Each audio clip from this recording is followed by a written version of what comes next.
महाभारत के पवित्र युद्ध का जब आख्यान सुनाया और ये कहा कि तुम्हारे दादा भीम ऐसे थे, हाथी को सूंड पकड़ करके जमीन से उछाल करके आकाश में फेंक देते थे, फिर वो आके लौट के नहीं आते थे। इसी जगह पर परीक्षित को मन ही मन में शंका हो गई, वो हाथी चले कहाँ जाते थे। इसी बात में उनकी नाक सिकुड़ गई, भाई नासिका कच्ची रह गई। ये बात परीक्षित को मालूम थी, इसलिए नाक तक पहुंचने के लिए सुंदर फूल में कीड़ा बन के छुपा, जिसके द्वारा महाराज परीक्षित की नासिका में डस लिया। उससे पहले महाराज परीक्षित की जो आत्मा थी, ये 10वें द्वार को फोड़ करके परम धाम के लिए जा चुकी थी। उस तक्षक नाग ने महाराज परीक्षित के शरीर से श्रृंगी ऋषि का श्राप पूर्ण किया है और महाराज परीक्षित की आत्मा को मोक्ष की प्राप्ति होती है और आपकी कथा इसी जगह पर विराम होती है। अब यहाँ से आगे देखेंगे, फिर कभी डाली है हरी भरी तो फूल फिर खिलेंगे, जिंदगी अगर कायम रही तो कभी फिर मिलेंगे।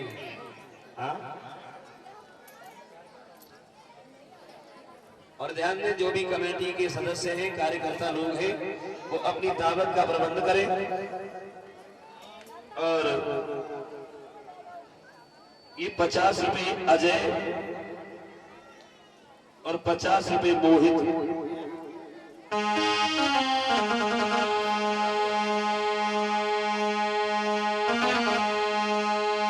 अजय यादव की जबरनी में नोट 50 को भरनी उछाली।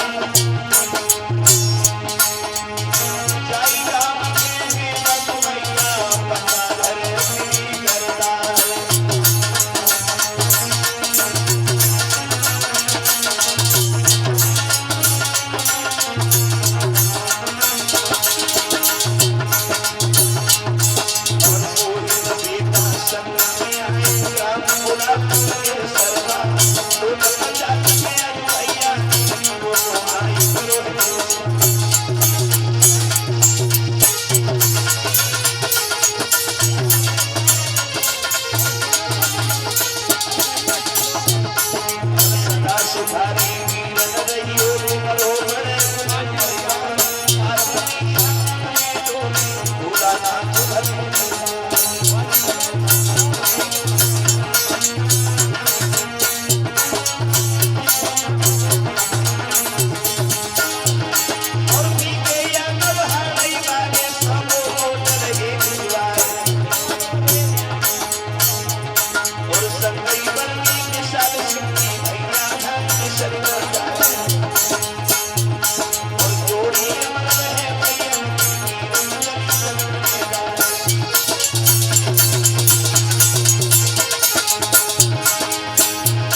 गोकुल जाऊंगी वृंदावन जाऊंगी,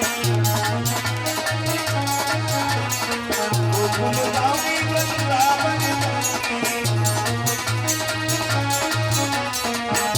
गोवर्धन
कहा गया है, एक राग सुनाता हूं।